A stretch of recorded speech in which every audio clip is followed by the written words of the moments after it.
Hello everyone and welcome back to another video from Wake&Tech. In this video, I'm going to show you how to download the Greward application on your Android device. So let's get started right away. First of all, open up the Google Play Store on your device.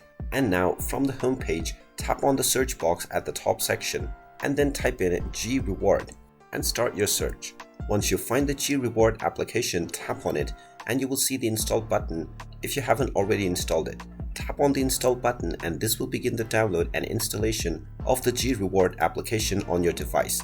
Just wait for a while until the installation is completed, and when you see the open button you can tap on it to open up the Greward application. And now you can continue with signing up or logging into your account to start using Greward right on your smartphone.